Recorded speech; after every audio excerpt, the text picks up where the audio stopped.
বিজ্ঞানের জগতে বিভিন্ন যুগান্তকারী আবিষ্কারের পিছনে থাকে বিভিন্ন মানুষের কৌতূহল এবং প্রশ্ন। তার থেকেই সূত্রপাত হয় কিন্তু বিভিন্ন আবিষ্কারের। ঠিক সেই রকমই এক সময় মানুষদের মধ্যে একটা কৌতূহল ছিল যে কিভাবে বিভিন্ন প্রজাতির যে সন্তান উৎপাদন হচ্ছে তাদের মধ্যে তাদের বৈশিষ্ট্যই সঞ্চারিত হচ্ছে। অর্থাৎ কোনো একটি প্রজাতির জীব, সেটা মানুষ হোক বা অন্য কোনো প্রাণী হোক বা উদ্ভিদ হোক, তারা নিজেদের বৈশিষ্ট্য সম্পন্নই ওই প্রজাতির সন্তানেরই সৃষ্টি করছে বা জন্ম দিচ্ছে। অর্থাৎ মানুষের সন্তান একটি মানুষের মতনই দেখতে লাগছে। আবার একটি ধরো ফুল গাছ, তার ফুলের রং যদি লাল হয় তাহলে তার অপত্য গাছ মানে তার যে সন্তান গাছ তারও কিন্তু ফুলের রং লালই হচ্ছে। এইভাবে কিভাবে একটি প্রজাতির বৈশিষ্ট্য বংশ পরম্পরায় যাচ্ছে সেটা ছিল মানুষদের কাছে খুবই একটা কৌতূহলের বিষয়। এবং এখান থেকেই সূত্রপাত হয় কিন্তু জীববিদ্যার একটি নতুন শাখা, যাকে আমরা বর্তমানে বংশগতিবিদ্যা বা হেরেডিটি বা জেনেটিক্স বলে চিনি। আসছি এই বিষয়ে। তবে ধরো আরও একটা বিষয় মানুষের মধ্যে ছিল যে পিতামাতার চুলের রং ধরো ব্রাউন, কিন্তু সন্তানের চুলের রং হলো ব্ল্যাক বা কালো। আবার ধরো পিতামাতার চোখের রং কালো কিন্তু সন্তানের চোখের রং এলো নীল। তাহলে এই যে বৈশিষ্ট্যের পার্থক্যগুলো, নতুন বৈশিষ্ট্যের সঞ্চার, এগুলোই বা কীভাবে হচ্ছে, এটাও ছিল একটা বড় প্রশ্ন। ঠিক আছে, তাহলে বুঝতেই পারছো যে আজকের ভিডিওটা ক্লাস 10-এর তৃতীয় চ্যাপ্টার জেনেটিক্সেরই একটা পার্ট, যে চ্যাপ্টারটার নাম দেওয়া হচ্ছে বংশগতিবিদ্যা বা হেরেডিটি। আজকের আমাদের আলোচ্য বিষয় এই চ্যাপ্টারটার সূচনা আমরা করব এবং গোড়া থেকে ধীরে ধীরে প্রত্যেকটা কনসেপ্ট বেসিক টু অ্যাডভান্স আমরা বুঝে বুঝে যাব। ঠিক আছে, যেমন ধরো আমরা এই চ্যাপ্টারটার সূচনা যেমন করলাম যে গল্পটা দিয়ে, যে কিভাবে একই প্রজাতির দুটো জীবের মধ্যে এত রকমের পার্থক্য। ধরো আমিও মানুষ অর্থাৎ হোমো স্যাপিয়েন্স, তোমরাও হোমো স্যাপিয়েন্স, তাহলে আমরা উভয়ই একই প্রজাতির জীব হওয়ার সত্ত্বেও আমাদের মধ্যেও অনেক বৈশিষ্ট্যের পার্থক্য লক্ষ্য করা যায়। আমাদের নিশ্চয়ই একই রকমের দেখতে নয়, আমাদের অনেকগুলো বৈশিষ্ট্য কিছু কিছু আমাদের পিতামাতার মতো, আবার কিছু কিছু ভিন্ন প্রকৃতির। এই মানুষের পপুলেশনে আমরা যদি খেয়াল করে দেখি তাহলে প্রত্যেক মানুষ একে অপরের থেকে আলাদা। এমনকি দুই যমজের মধ্যেও দেখবে কিন্তু টুকিটাকি অনেক পার্থক্যই লক্ষ্য করা যায়। সুতরাং আজকের চ্যাপ্টারের প্রথম কনসেপ্ট এটাই যে একই প্রজাতির দুটি জীবের মধ্যে যে বৈশিষ্ট্যের পার্থক্য লক্ষ্য করা যায় সেইগুলোকে আমরা বলি প্রকরণ বা ভেরিয়েশন। তাহলে আমাদের মধ্যে এই যে বৈশিষ্ট্যের পার্থক্য একই প্রজাতি হওয়ার সত্ত্বেও এটাই হলো প্রকরণ। বোঝা গেল? এখন মনে করে দেখো আগের চ্যাপ্টারে, অর্থাৎ যেখানে তোমরা কোষ বিভাজন, ডিএনএ ক্রোমোজোমের গঠন পড়েছিলে আগের চ্যাপ্টারে, সেখানে মনে করে দেখো ডিএনএ কি, ক্রোমোজোম কি, ডিএনএর গঠন, জিন কি, এগুলো নিশ্চয়ই পড়েছিলে। তো সেখান থেকে আমরা একটা কথা জানতে পেরেছিলাম যে জিন হলো এমন একটা জিনিস যেটা কিনা প্রত্যেকটা প্রজাতির বৈশিষ্ট্যকে নিয়ন্ত্রণ করে। অর্থাৎ আজ আমরা যা, আমাদের বৈশিষ্ট্য যা, সেই বৈশিষ্ট্যগুলোকে কিন্তু কন্ট্রোল করছে কে? জিন। ঠিক আছে, এখন জিন কি, ঠিক আছে, জিনটা কি আগের চ্যাপ্টারে যারা বুঝেছিল তো খুব ভালো ব্যাপার, আমি এখানে জাস্ট ছোট করে বলে দিচ্ছি যাতে একটু কনটেক্সট আসে এই চ্যাপ্টারে। তো দেখো, আমরা সকলেই জানি যে আমাদের কোষের নিউক্লিয়াসের ভিতরে ডিএনএ উপস্থিত থাকে। আমরা ডিপ্লয়েড জীব, অর্থাৎ আমাদের টোটাল 23 জোড়া ক্রোমোজোম উপস্থিত আছে। 23 জোড়া ক্রোমোজোম মানে 23 জোড়া আমরা ডিএনএ বলতে পারি। এখন এই যে মোট 46টা ডিএনএ, এই ডিএনএতে এক একটা অংশ আছে যেই অংশগুলো প্রোটিন উৎপাদন করতে পারে, তাদেরকেই আমরা জিন বলি। মানে বেসিক্যালি ডিএনএর সেই অংশ যেটা থেকে কিনা একটা প্রোটিন তৈরি হতে পারে তাকে আমরা বলি জিন।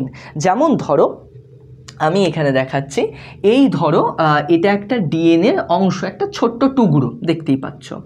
আগের চ্যাপ্টারে তোমরা ডিএনএর গঠন পড়েছিলে নিশ্চয়ই। ডিএনএতে নাইট্রোজেন বেস থাকে।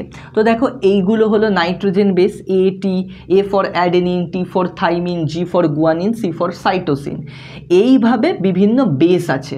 এখন অনেকের মধ্যে প্রশ্ন হতে পারে এইভাবে কি মুখস্থ করতে হবে নাকি? না, মুখস্থ করার কোনো প্রয়োজন নেই, কারণ ডিএনএর এই যে সজ্জারীতি বা এই যে সিকোয়েন্সটা, এটা র্যান্ডম হয়, মানে যেমন খুশি হতে পারে। প্রত্যেকের ডিএনএ সিকোয়েন্স আলাদা আলাদা।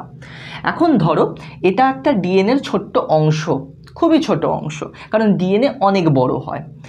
আর এই দিকের যে দুটো দড়ির মতো ল্যাডার বা মইয়ের দাঁটির মতো তোমরা দেখতে পাচ্ছ, ওটাকে বলে সুগার ফসফেট ব্যাকবোন, মানে যেটা পেন্টোজ সুগার আর নাইট্রোজেন বেস দিয়ে তৈরি হয়।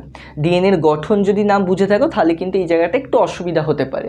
আমি আরেকবার বলি যে ডিএনএতে তিনটে মেন জিনিস থাকে, একটা হলো পেন্টোজ সুগার যেটা হলো ডিঅক্সিরাইবোজ সুগার এক্ষেত্রে, আর একটা হলো নাইট্রোজেন বেস, আর একটা হলো ফসফরিক অ্যাসিড বা ফসফেট গ্রুপ। যে পেন্টোজ সুগার বা ডিঅক্সিরাইবোজ সুগার আর তার সাথে ফসফরিক অ্যাসিড, সেইটাই হলো এই দাঁটিটা, এই যে দণ্ডটা, দুপাশে দুটো দণ্ড দেখতে পাচ্ছ, ওই দুটো দণ্ড, তাই ওই দুটো দণ্ডকে বলা হয় সুগার ফসফেট ব্যাকবোন। আর ভেতরের সাইডে বলতে এই যে টিসি টিজি এসি, মানে অর্থাৎ ভেতরে যে নাইট্রোজেন বেসগুলোকে দেখতে পাচ্ছ ওইগুলো কিন্তু ভেতরের সাইডে আছে এবং হাইড্রোজেন বন্ডের মাধ্যমে জোড়া থাকে। এইভাবে বেসিক ডিএনএ গঠিত হয়। তার আমরা এই একটা ছোট্ট টুকরো দেখলাম। সাপোজ ধরো আমি বললাম এইখান থেকে এতটা, এই যে ডিএনএর অংশটা এখান থেকে এতটা, এই অংশটা ধরো কোনো একটা প্রোটিন বানায়, তাহলে এইটুকু অংশটাকে আমরা একটা জিন বলবো। তখন এইটুকু অংশকে আমরা একটা জিন বলবো, কারণ এই অংশটা একটা প্রোটিন বানাচ্ছে।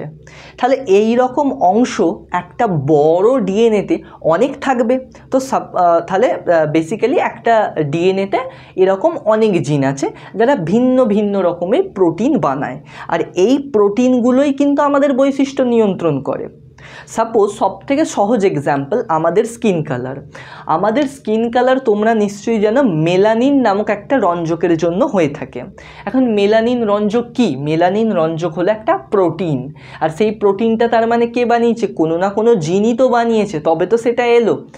তাহলে আমাদের স্কিনে কতটা মেলানিন তৈরি হবে সেটা কিন্তু ডিপেন্ড করছে জিনে।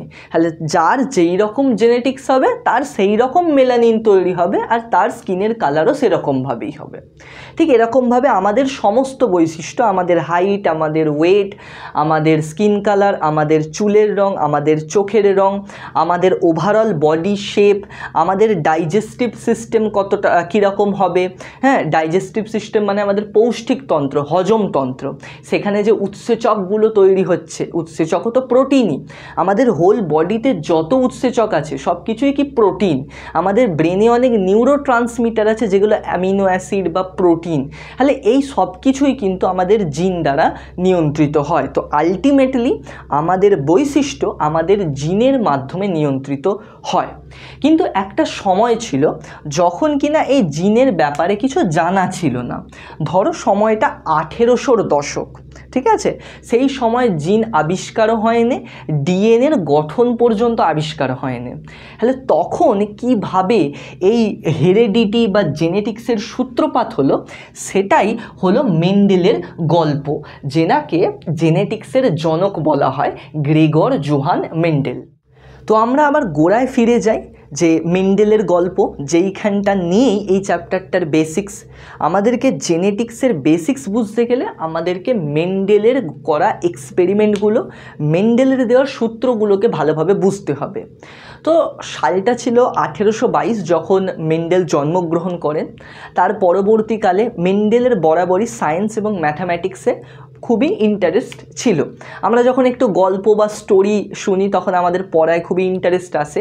সো তোমরাও গ্রেগর জোহান মেন্ডেলের ভিডিও, জীবনী, বায়োগ্রাফি তোমরা ইউটিউবে দেখতে পারো, ঠিক আছে? খুবই ইন্টারেস্টিং। যাই হোক, তো 1800 যে শতক, সেই সময়ে প্রায় ওই 1843-45 ওরম সময় করে উনি ওনার এক্সপেরিমেন্ট চালাচ্ছিলেন। ওনার এক্সপেরিমেন্ট যে বিষয়ে ছিল সেই কৌতূহলটা ওটাই ছিল, যেটা আমি প্রথমে তোমাদেরকে বললাম, যে কিভাবে বৈশিষ্ট্য সঞ্চারিত হয় একটি জীবে, সেটা নিয়েই উনি জানতে চেয়েছিলেন, সেটা নিয়েই উনার গবেষণার মূল বিষয়বস্তু ছিল। তো উনি গবেষণার জন্য মটর গাছকে বেছে নিয়েছিলেন। তার আগেও কিছু গাছে তিনি এক্সপেরিমেন্ট করেছিলেন, তবে সাফল্য কিন্তু মটর গাছে পেয়েছিলেন। তার বিভিন্ন কারণ আছে, পরে আসবো, তোমাদের বইতেও লেখা আছে। আপাতত দেখো, উনি একটা এক্সপেরিমেন্ট করেন। উনি মটর গাছের ওপর কিছু এক্সপেরিমেন্ট করেন। উনি ওনার চার্চের পিছন দিকে একটা ছোট্ট বাগান ছিল, সেই বাগানে অনেক মটর গাছ চাষ করেন। সেই মটর গাছগুলিকে চাষ করে বেসিক্যালি কী করেন না, তার 7 জোড়া ক্যারেক্টার বা বৈশিষ্ট্যকে দেখেন, ভিন্ন ধর্মী 7 জোড়া বৈশিষ্ট্য। এই 7 জোড়া বৈশিষ্ট্যকে উনি নোট ডাউন করেন।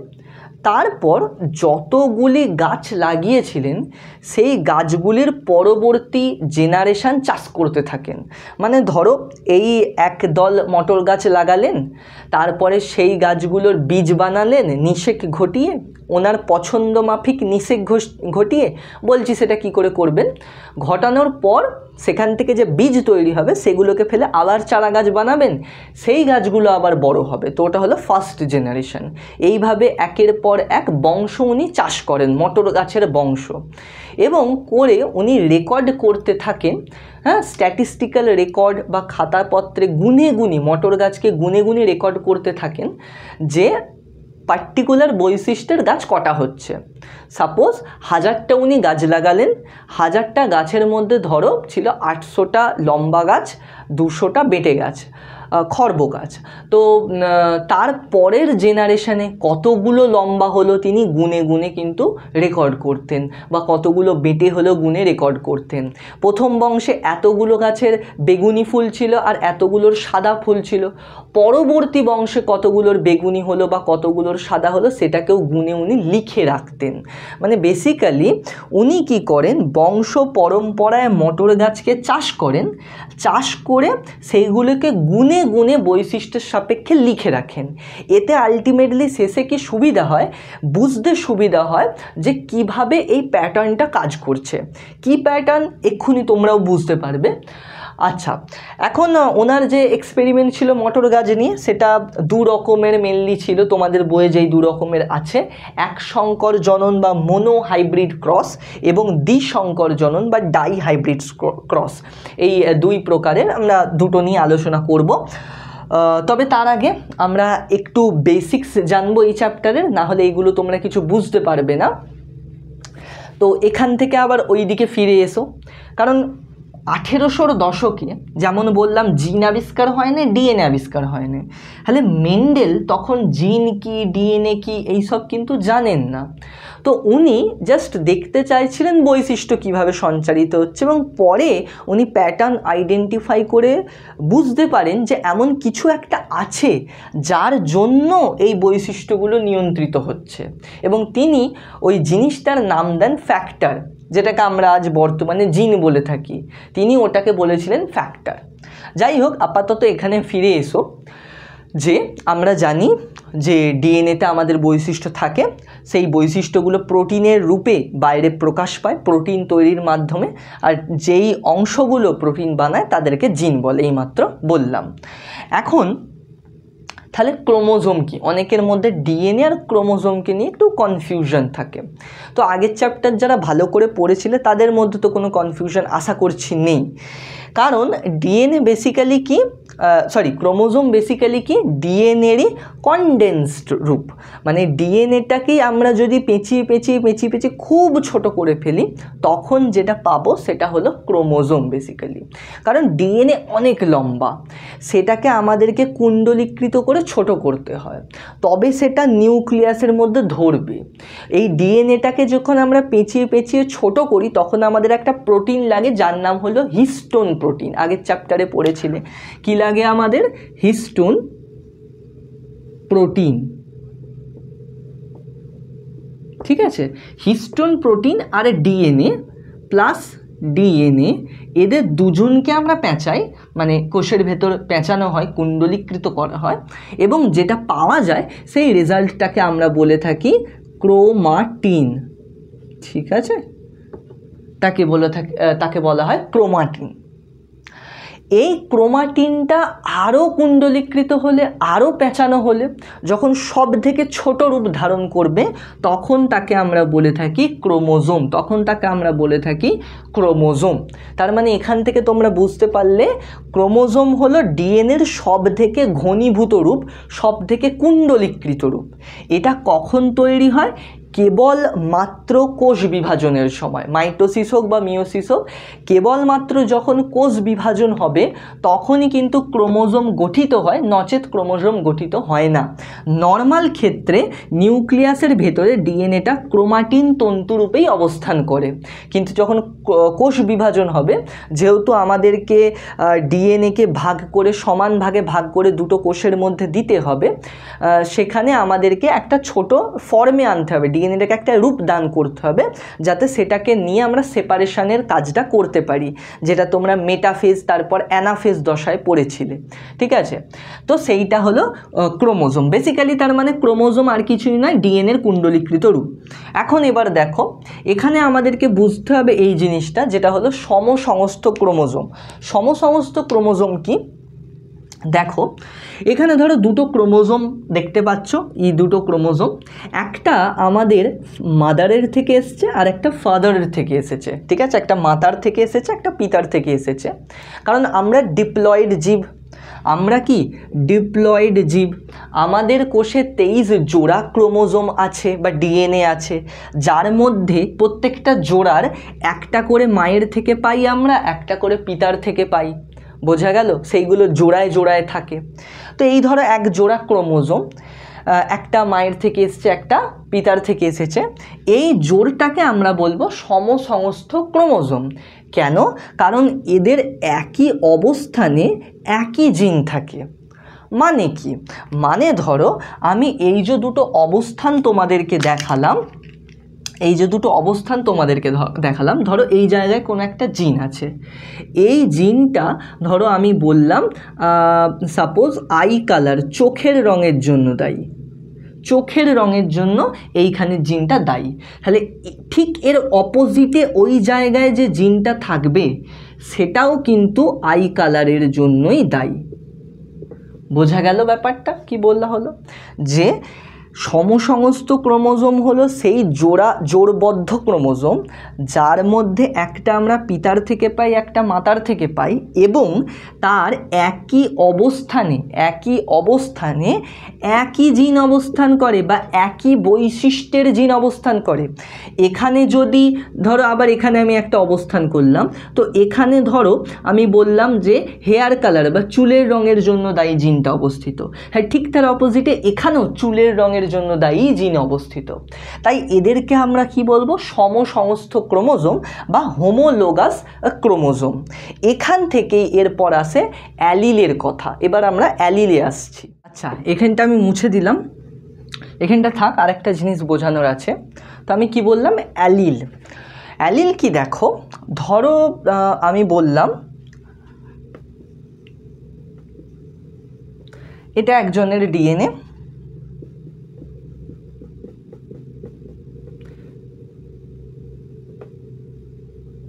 সিমিলারলি ধরো এটাকে অন্য কালার দিই,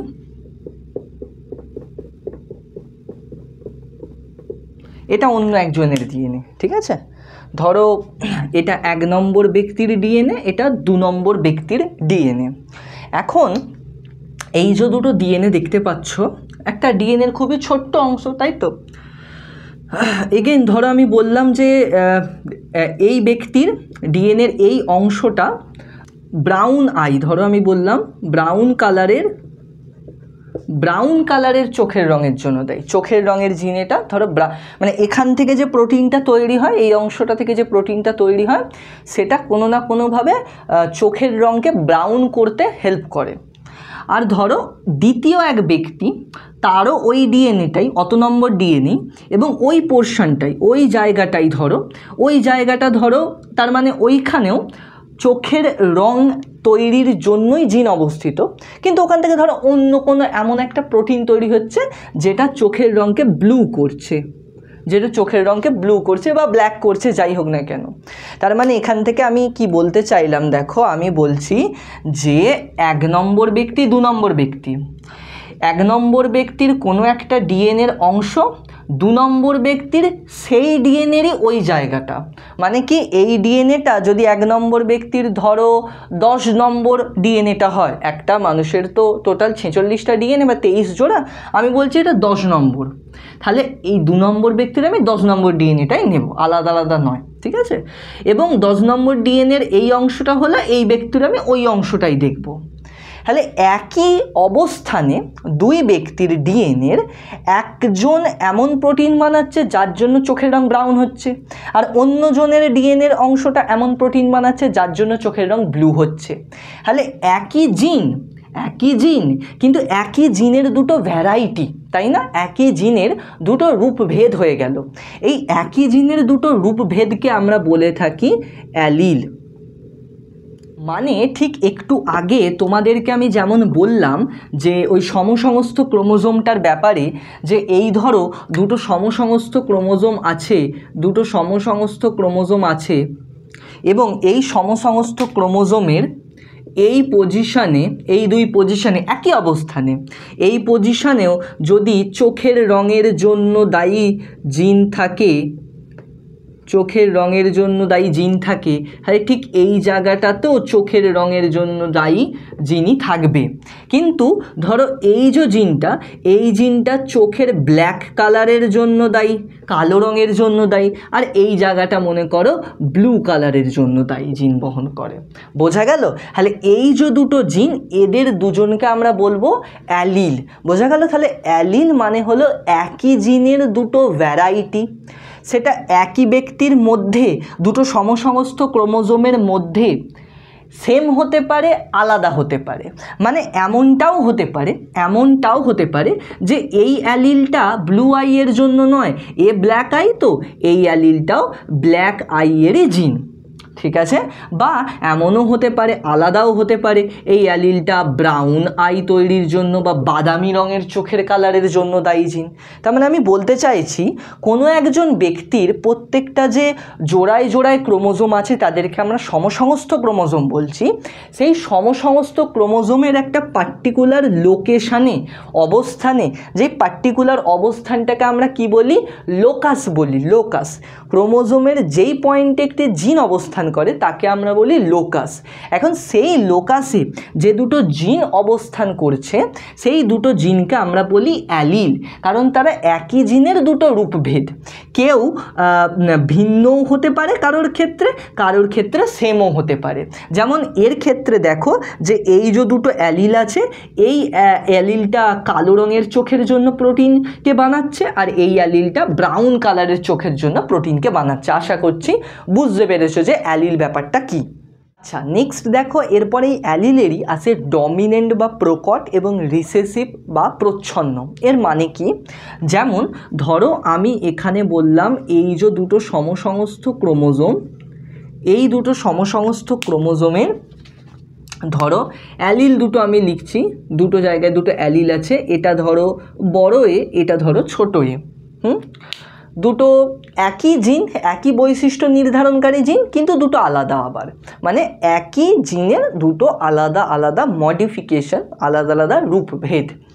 এখন ধরো এই যে বড় এ আমি যেটাকে লিখেছি, অ্যাকচুয়ালি এটাকে আমরা বলি প্রকট বৈশিষ্ট্য বা প্রকট অ্যালিল, আর এই যে ছোট এ লিখেছি এটাকে আমরা বলি প্রচ্ছন্ন অ্যালিল বা রিসেসিভ অ্যালিল।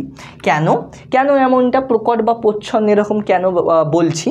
যেমন ধরো একটু আগে আমি বললাম যে দুটো অ্যালিল আছে চোখের রং, সাপোজ এখানেও তাই ধরো না, এই যে এ বলে যে জিনটা, এটার জন্য ধরো চোখের রং কালো হয়, ঠিক আছে। আর এই যে ছোট অ্যালিলটা, এর জন্য ধরো চোখের রং নীল হয়, ঠিক আছে। এই পর্যন্ত।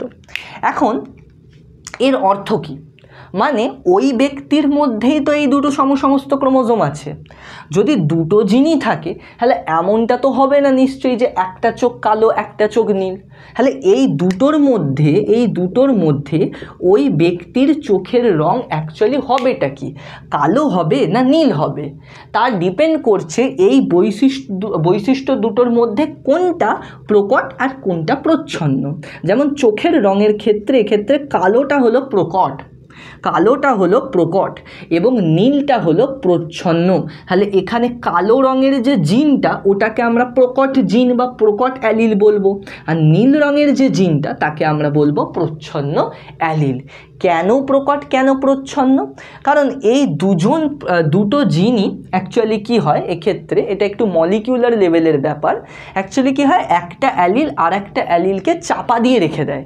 এটাকে তোমরা এইভাবে ভাবতে পারো যে ঘরে বড় ভাই আছে ছোট ভাই আছে, যতক্ষণ পর্যন্ত বড় ভাই থাকবে তখন সে ছোট ভাইকে কন্ট্রোল করে রাখবে, ঠিক আছে, নিয়ন্ত্রণে রাখবে, কিছু করতে দেবে না।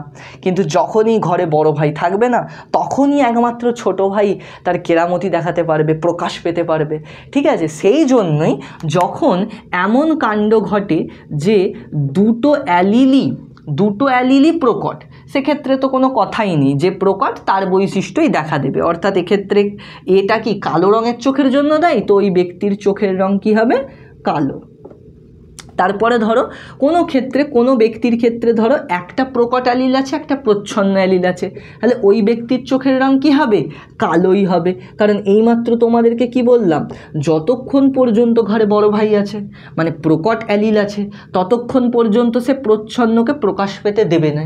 তাহলে এ যদি প্রকাশ নাই পায়, ছোট এ যদি প্রকাশ না পায় তাহলে চোখের রং কী হবে, কালোই হবে, বড় এই প্রকাশ পাবে, ঠিক আছে।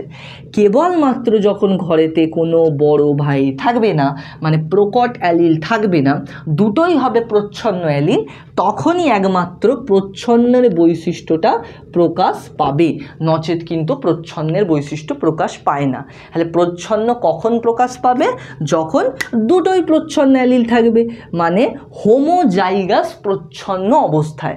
হোমোজাইগাস মানে কি, এই যে দুটো অ্যালিলই যদি সেম হয় তখন তাকে হোমোজাইগাস বলে। যেমন দেখো এটাও হোমোজাইগাস অবস্থা, এটাও হোমোজাইগাস অবস্থা, কারণ এখানে দুটো অ্যালিলও সেম, এখানেও দুটো অ্যালিল সেম, এই দুজনেই হলো হোমোজাইগাস অবস্থা। এটাকে বলবো হোমোজাইগাস প্রকট, এটাকে বলবো হোমোজাইগাস প্রচ্ছন্ন, আর এইটাকে আমরা বলবো হেটেরোজাইগাস অবস্থা। একটা অ্যালিল প্রকট একটা অ্যালিল প্রচ্ছন্ন, এই রকম অবস্থাকে আমরা বলি হেটেরোজাইগাস অবস্থা। হেটেরো মানে ভিন্ন ভিন্ন, দুটো অ্যালিল কি ভিন্ন ভিন্ন। এক্ষেত্রে বোঝা গেল তাহলে প্রকট প্রচ্ছন্নের ব্যাপারটা কেন হয়, কারণটা বললাম কি মলিকিউলার লেভেলে প্রোটিন উৎপাদনের ক্ষেত্রে বা কন্ট্রোলের অনেক ব্যাপার থাকে। কিছু কিছু ক্ষেত্রে কি হয় যে দুজনেই প্রোটিন বানায়, কিন্তু যে প্রকট সে এতটা অ্যামাউন্টে প্রোটিন বানায় যে যে প্রোটিন বানাচ্ছে সেটা বোঝাই যায় না। সাপোজ ধরো আমি তোমাকে বললাম যে অনেকটা লাল রং ঢেলে দিলে তুমি, তাতে সামান্য একটু নীল রং দিয়ে ঘেঁটে দিলে, তুমি কি কিছু বুঝতে পারবে? ওভারঅল রংটা তো লালই বোঝা যাবে, তাতে যে এক ফোঁটা একটুখানি নীল রং তুমি ঢেলেছিলে, তো সেই নীল রংটা তো ওখানেই আছে, কিন্তু সেটাকে তুমি খুঁজেও পাবে না, বুঝতেও পারবে না। ঠিক সেরকমই কখনো কখনো কি হয়, প্রকট অ্যালিলও প্রোটিন বানায়, প্রচ্ছন্ন অ্যালিলে প্রোটিন বানায়, কিন্তু প্রকট অ্যালিল এতটা অ্যামাউন্টে বানায় যে সে প্রচ্ছন্নের প্রোটিনটাকে চাপা দিয়ে রেখে দেয়, বোঝা যায় না। আবার কখনো কখনো এমনও হয় যে প্রকট অ্যালিল থেকে এমন কিছু প্রোটিন তৈরি হয় যেই প্রোটিনটা কি করে না, প্রচ্ছন্ন অ্যালিলকে গিয়ে ব্লক করে দেয়। বোঝা গেল কি বললাম, প্রকট অ্যালিলের যে প্রোডাক্ট বা প্রোটিন তৈরি হয় সেটা গিয়ে প্রচ্ছন্ন অ্যালিলকে ব্লক করে দেয়, ওকে কাজ করতেই দেয় না, ওকে বন্ধ করে দেয়। তো এইভাবে প্রকট প্রচ্ছন্নের ব্যাপারটা চলতে থাকে। কিন্তু আমাদের এখন এই ক্লাসে তো আপাতত অত জটিলতায় যাওয়ার দরকার নেই, আমাদের শুধু এটুকু মনে রাখলেই হবে যে সমসমস্ত ক্রোমোজোমে প্রত্যেকটা জিনের দুটো করে অ্যালিল উপস্থিত আছে। দুটো অ্যালিল যদি সেম হয় তখন তাকে বলবো হোমোজাইগাস অবস্থা, যদি ভিন্ন হয় তখন তাকে বলবো হেটেরোজাইগাস অবস্থা। দুটো অ্যালিলের একজনকে আমরা বলি প্রকট, একজনকে আমরা বলি প্রচ্ছন্ন। বৈশিষ্ট্যের সাপেক্ষে যে বেশিরভাগ ক্ষেত্রে প্রকাশ পায় অপরকে প্রকাশ পেতে দেয় না, যে প্রকাশ পায় সে প্রকট, যাকে প্রকাশ পেতে দেয় না সে হলো প্রচ্ছন্ন। প্রচ্ছন্ন কেবলমাত্র তখনই প্রকাশ পাবে যখন সে হোমোজাইগাস অবস্থায় থাকবে, মানে ছোট ভাই একা ঘরে থাকবে। বোঝা গেল? আচ্ছা, এরপর তোমাদের চ্যাপ্টারে আরও দুটো টার্ম আছে, যেই টার্মগুলো নিয়ে অনেকের কনফিউশন থাকে। সেই দুটো হলো ফিনোটাইপ ও জিনোটাইপ। সেই দুটো কি দেখো, ধরো আমি এই উদাহরণটা দিলাম, এখানে দেখো আমি কি বললাম যে এই ব্যক্তি, যদি ব্যক্তির দুটো অ্যালিল এরকম হয় তাহলে ব্যক্তির চোখের রং কালো হবে, যদি এরকম হয় তাহলেও কালো হবে, যদি এরকম হয় তাহলে নীল হবে। তিনটে কন্ডিশন তো আমি বললাম। এখন দেখো তুমি একটা জিনিস খেয়াল করে দেখো যে যখন ব্যক্তির দুটো অ্যালিল বড় এ তখনও ব্যক্তির চোখের রং কালো, আবার যখন কোনো ব্যক্তির একটা বড় এ একটা ছোট এ তখনও ব্যক্তির চোখের রং কালো। তাহলে একবার ভেবে দেখো, আমরা তো বাইরে থেকে কোনো ব্যক্তির জিন তো দেখতে পাই না। তুমি কি আমার ভিতরে কি জিন্স আছে, আমার চোখের রঙের জন্য কি জিন্স আছে দেখতে পাচ্ছ নাকি? বাইরে থেকে তো আমরা জিন অবভিয়াসলি দেখতে পাই না। আমরা কি দেখতে পাই? যেটা দেখতে পাই, বৈশিষ্ট্য যেটা দেখতে পাচ্ছি ওটাকে আমরা ফিনোটাইপ বলি। মানে ধরো আমার চোখের রং কালো, তাহলে এটা আমার চোখের রঙের এই যে বৈশিষ্ট্যটা এর সাপেক্ষে কালোটা হলো ফিনোটাইপ ক্যারেক্টার, কিন্তু এর ব্যাকগ্রাউন্ডে যে জিন আছে সেই জিনটা হলো জিনোটাইপ। বোঝা গেল? মানে ধরো এই ব্যক্তিরও চোখের রং কালো, এই ব্যক্তিরও চোখের রং কালো, তুমি কি বাইরে থেকে বুঝতে পারবে কোন ব্যক্তি এইটা আর কোন ব্যক্তি এইটা? দুজনেরই তো চোখের রং কালোই হবে, কারোর কম কালো কারোর বেশি কালো এরকম আবার হয় নাকি? দুই ব্যক্তিরই চোখের রং কালো হবে এবং আমরা বাইরে থেকে বুঝতে পারবো না যে ব্যক্তিটা হোমোজাইগাস না ব্যক্তিটা হেটেরোজাইগাস, ব্যক্তির দুটো অ্যালিলই প্রকট না একটা প্রকট একটা প্রচ্ছন্ন। বোঝা গেল? তো সেই জন্য এই যে কালো বৈশিষ্ট্যটা বা নীল বৈশিষ্ট্য, মানে আমরা কোনো বৈশিষ্ট্যের বাইরে থেকে যেটা দেখতে পাই, আমার হাইট লম্বা, আমার স্কিন কালার এরকম, আমার চোখের রং এরকম, আমার চুলের রং এরকম, এইগুলো হলো ওই বৈশিষ্ট্যগুলোর ফিনোটাইপ। বাইরে থেকে যেটা অবজার্ভ করতে পারবো ওটা হলো ফিনোটাইপ, কিন্তু ওর ব্যাকগ্রাউন্ডে যে জিন আছে ওটা হলো জিনোটাইপ। যেমন এই ব্যক্তির চোখের রঙের ফিনোটাইপও কালো, এই ব্যক্তির চোখের রঙের ফিনোটাইপও কালো, কিন্তু এই ব্যক্তির জিনোটাইপ বড় এ, এই ব্যক্তির জিনোটাইপ বড় এ ছোট এ।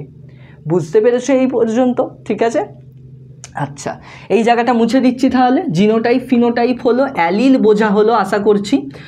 যদি বুঝতে না পারো তাহলে এক্ষুনি আমাকে কমেন্টে কিন্তু জিজ্ঞাসা করো, কারণ এই প্রথম দিকটা যেটা আলোচনা করলাম না ডিএনএ ক্রোমোজোম, আমি সেটাতে একটু বেশি ডিপলি যেতে পারলাম না, তাহলে আমি আর এগুলো এক্সপ্লেন করতে পারতাম না, ওটা তো আগের চ্যাপ্টারের পড়া মেনলি।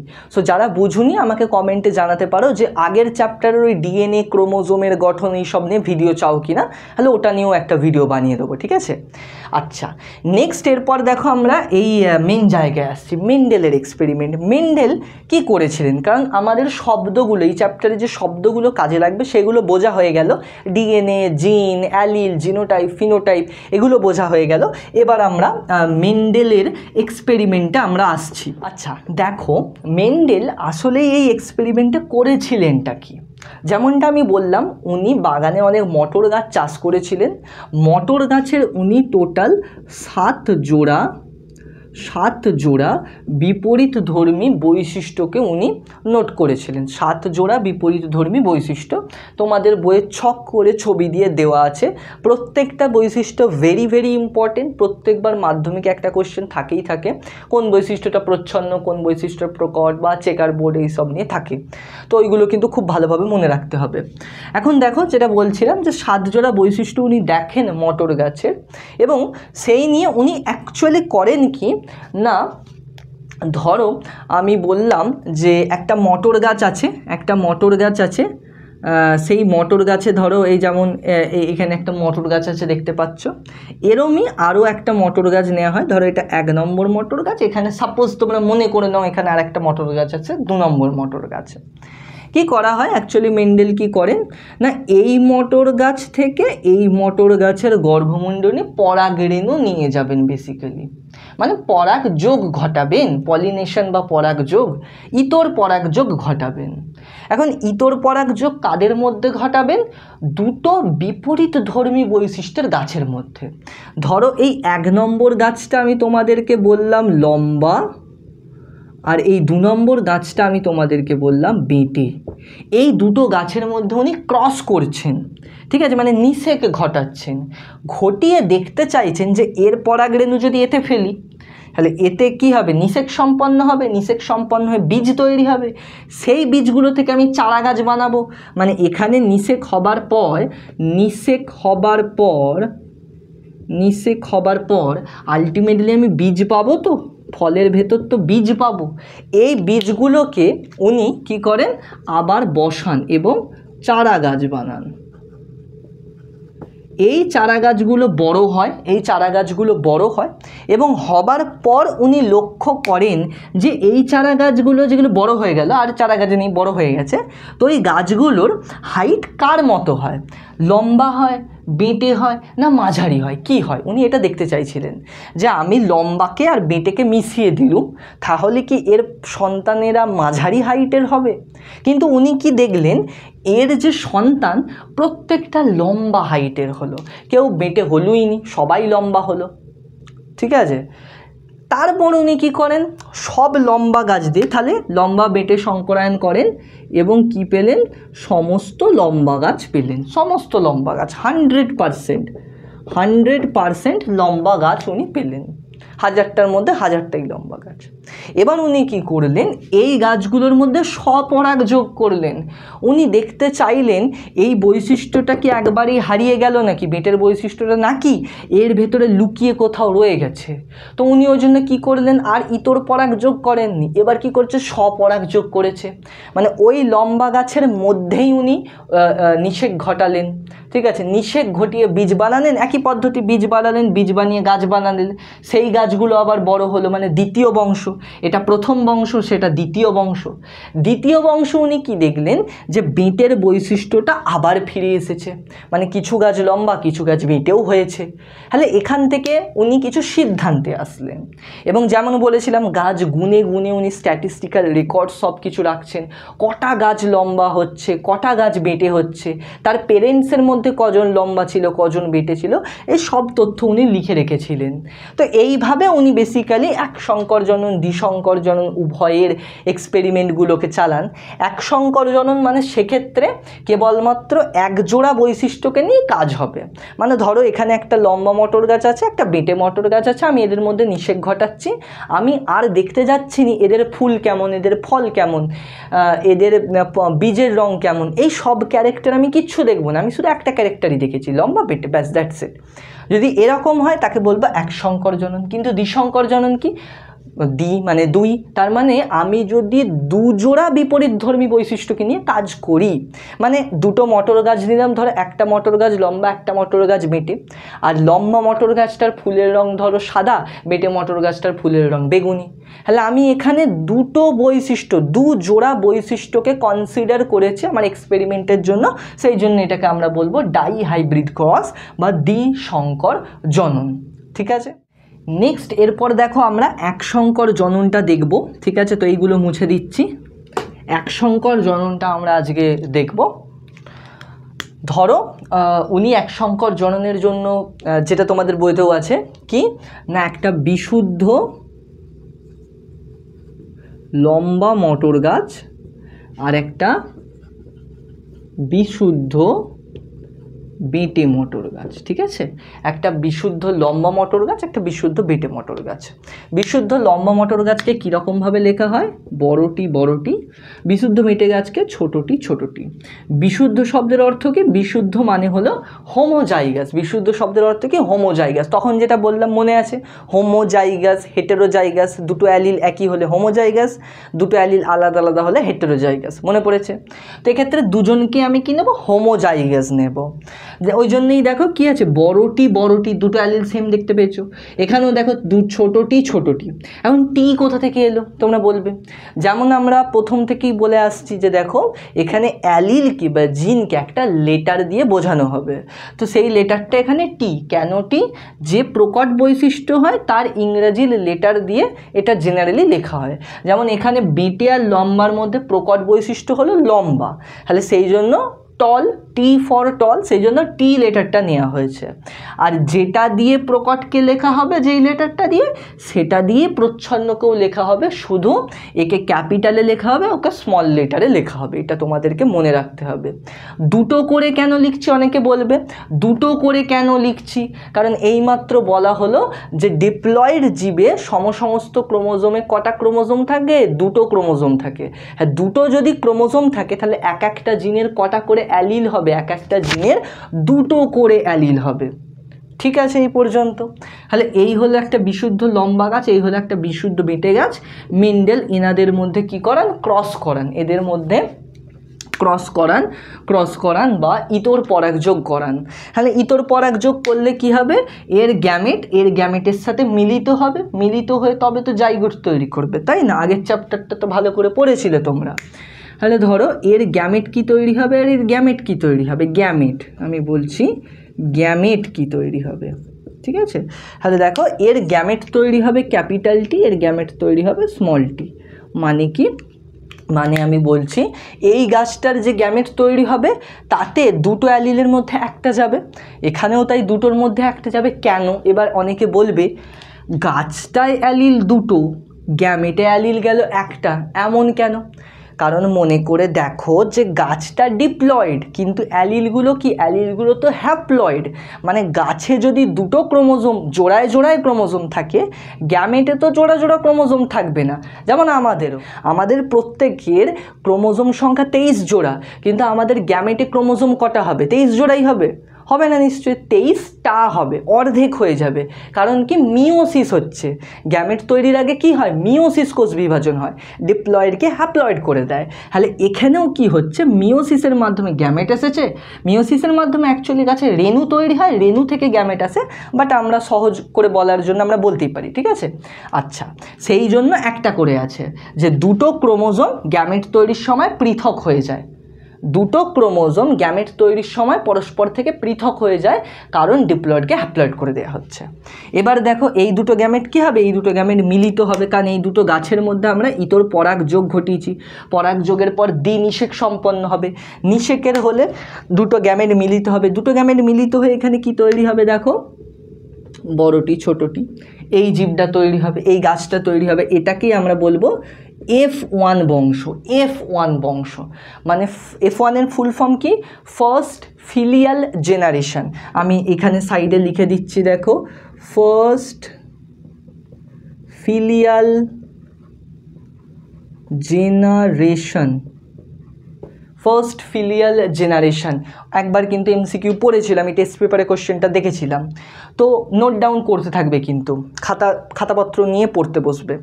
আচ্ছা, এখন দেখো এই যে F1 বংশ উনি যে গাছটা পেলেন, এই গাছগুলো কীরকম হবে, যেমন এই গাছটা লম্বা ছিল, এই গাছটা বেঁটে ছিল, এই গাছটা কীরকম হবে, লম্বাই হবে।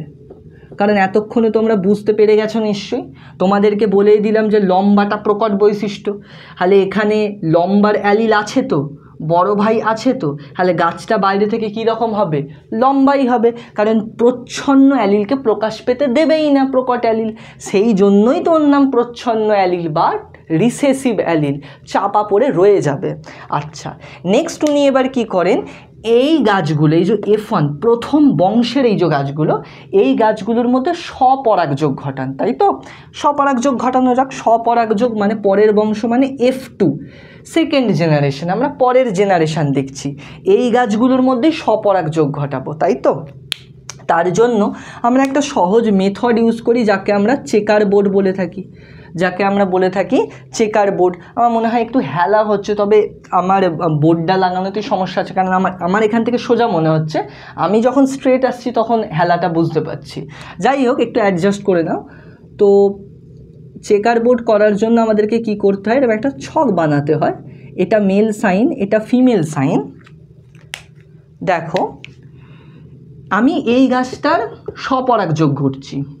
এখন এই গাছের দুটো অ্যালিল কি কি তোমরা নিজেরাই বলো, একটু আগেই বললাম অ্যালিল গ্যামেট তৈরির সময় দুটো অ্যালিল আলাদা আলাদা হয়ে যাবে, দুটো ক্রোমোজোম আলাদা হয়ে যাবে, কারণ মিওসিস হবে। তাহলে এর দুটো ক্রোমোজোমে কি কি অ্যালিল আছে, একটা বড়টি আছে, একটা ছোটটি আছে, আলাদা হয়ে যাবে। তাহলে কোনো গ্যামেটে বড়টি থাকতে পারে, কোনো গ্যামেটে ছোটটি থাকতে পারে। এবার আমি তো স্বপরাগযোগ করছি, তাহলে এ পাশেও আমি তাই লিখব, বোঝা গেল? এবার কোন গ্যামেটটার সাথে কোন গ্যামেট মিলিত হবে আমি তো তা তো জানিনি, তাই আমি সব কটাই করে দেখব যে কি কি চান্স আছে, কোন গ্যামেটের সাথে কি কি মিলিত হতে পারে। যেমন দেখো, যেমন এবার সিম্পলি কোনাকুনি গুণ করবে, যেমন অঙ্কে কোনাকুনি গুণ করো। দেখো এটার সাথে এটা করলে কি হবে, বড়টি, এটার সাথে এটা করলে কি হবে, বড়টি ছোটটি, এটার সাথে এটা করলে কি হবে, বড়টি ছোটটি, আর একদম এই শেষের দুটোকে করলে কি হবে, ছোটটি। এইগুলো হলো তোমার সেকেন্ড জেনারেশনের অপত্য। এই 4 রকমের অপত্য তৈরি হবে, 4টে নয় 4 রকমের অপত্য তৈরি হবে। মানে কি, কোনো কোনো অপত্য এরকম হবে। এখন এই গাছটা কীরকম তুমি নিজেই বলো, এই গাছটা কীরকম? লম্বা। আমি এখানে সাইডে লিখছি, এটা কীরকম হবে? বাইরের ফিনোটাইপ কি হবে? লম্বা। তারপরে ধরো বড়টি ছোটোটি, বড়টি যে ছোটোটি এও কীরকম হবে? ফিনোটাইপ লম্বাই হবে। আর এই যে গাছটা ছোটোটি ছোটোটি এর ফিনোটাইপ কীরকম হবে? একমাত্র বেঁটে। বোঝা গেল এই পর্যন্ত? তাহলে এখান থেকে তোমরা দেখো রেশিও লিখে নিতে পারবে। রেশিও, অনুপাত, মানে যেটাকে আমরা বলি ফিনোটাইপ অনুপাত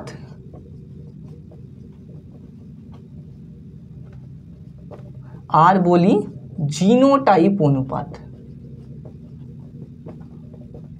ফিনোটাইপ অনুপাত, জিনোটাইপ অনুপাত। ফিনোটাইপ অনুপাত দেখো, এই দেখো আমি বলছি এইটা লম্বা, এইটাও লম্বা, এইটাও লম্বা। ফিনোটাইপ মানে কি? বাহ্যিক বৈশিষ্ট্য, বাইরে থেকে তুমি কি দেখতে পাচ্ছ। এখন বাইরে থেকে তুমি এই গাছটাকেও লম্বাই দেখবে, এই গাছটাকেও লম্বাই দেখবে, এই গাছটাকেও লম্বাই দেখবে, কারণ প্রত্যেকের কাছেই প্রকট অ্যালিল আছে। তুমি বুঝতে পারবে না কিন্তু কে কম লম্বা কি কে বেশি লম্বা, এরকম কেউ হবে না, সবাই লম্বাই হবে। তাহলে 3 জন লম্বা 1 জন বেঁটে, তার মানে ফিনোটাইপ অনুপাত 3:1। জিনোটাইপ অনুপাতে এসো। জিনোটাইপ মানে তুমি এবার অ্যালিলগুলোকে চেক করবে, বাইরের বৈশিষ্ট্য নয়, এবার অ্যালিলটাকে চেক করো। অ্যালিল দেখলে তুমি কি দেখতে পাচ্ছ? দুটো ক্যাপিটাল টি, একজনই আছে, মানে এ কি হোমোজাইগাস প্রকট, তাই তো? হোমোজাইগাস প্রকট মানে দুজনই ক্যাপিটাল টি, তার মানে হোমোজাইগাস। অ্যালিল দুটো তো সেমই, তাই হোমোজাইগাস। এবং কিরম হোমোজাইগাস? প্রকট, তাই হোমোজাইগাস প্রকট 1 জন। এরা কি শঙ্কর? শঙ্কর মানে কি? হেটেরোজাইগাস। এ তো বিশুদ্ধ লম্বা, তাহলে বিশুদ্ধ লম্বা 1 জন, শঙ্কর লম্বা 2 জন, বড়টি ছোটোটি, আর বিশুদ্ধ বেঁটে 1 জন। তাহলে আমি এখানে দেখো অ্যালিলগুলোকে চেক করলাম, মানে জিনোটাইপ আমি চেক করলাম। প্রথম ক্ষেত্রে আমি কি চেক করলাম? গাছটা কী রকম, লম্বা না বেঁটে, দ্যাটস ইট, ফিনোটাইপ। এক্ষেত্রে আমি কি চেক করলাম? বিশুদ্ধ লম্বা, শঙ্কর লম্বা নাকি বেঁটে, মানে আমি জিনোটাইপ চেক করলাম। বোঝা গেল? তাহলে এই দুটো ভেরি ভেরি ইম্পর্টেন্ট, ঠিক আছে? প্রায়ই পরে কোশ্চেনে কিন্তু যে ফিনোটাইপ অনুপাত জিনোটাইপ অনুপাত, মেন্ডেলের 1 সংকর জনন, এটা কি পরীক্ষা হলো? 1 সংকর জনন পরীক্ষা হলো। মেন্ডেলের 1 সংকর জননের পরীক্ষায় ফিনোটাইপ অনুপাত কত, জিনোটাইপ অনুপাত করো। F2 জনুর বা F2 জেনারেশনের ফিনোটাইপ অনুপাত জিনোটাইপ অনুপাত। ঠিক আছে, তাহলে আশা করছি এই পর্যন্ত বুঝতে পেরেছো। এইগুলো কি, টি কি, বড় টি কি, ছোট টি কি, অনেকের মধ্যে কনফিউশন হয়। অ্যালিল কি, হোমোজাইগাস কি, হেটেরোজাইগাস কি, পুরোটা যখন তুমি শুরু থেকে ভালো করে দেখার চেষ্টা করবে আশা করছি তোমরা বুঝতে পারবে। ঠিক আছে, যারা ভিডিওটাকে শেষ পর্যন্ত দেখলে তারা আশা করছি কনফিউশন ক্লিয়ার হয়েছে। যদি না হয় তাহলে এখন আমাকে কমেন্টে জিজ্ঞাসা করতে পারো, বা আমাদের হোয়াটসঅ্যাপ গ্রুপেও আমাদেরকে কোশ্চেন করতে পারো। নিচে দেখো লিঙ্ক দেওয়া আছে, জয়েন হয়ে যাও হোয়াটসঅ্যাপ গ্রুপে। ঠিক আছে, আর ভিডিওটাকে বন্ধুদের সাথেও শেয়ার করে দাও, কারণ এই ভিডিও এতক্ষণ ধরে ভিডিও করতে কষ্ট তো হয়। আমার ঘরে পাখাও বন্ধ আছে, ঘেমে যাচ্ছি দেখতেই পাচ্ছ। তো সুতরাং বন্ধুদের সাথেও একটু শেয়ার করে দাও, আমাদেরও একটু জোশ আসবে। ভিডিওটাকে একটু লাইক করে দিও, কমেন্ট তো তোমরা করোই। ঠিক আছে, তো দেখা হবে এরই পার্ট 2 এর ভিডিওতে, যেখানে আমরা দ্বিসংকর জনন জানবো। ঠিক আছে, আরও গিনিপিগেরটাও একটু দেখার চেষ্টা করব, তার পরের পার্টগুলোও দেখব। ঠিক আছে, তো দেখা হবে নেক্সট ভিডিওতে। সবাই ভালো থেকো, টাটা।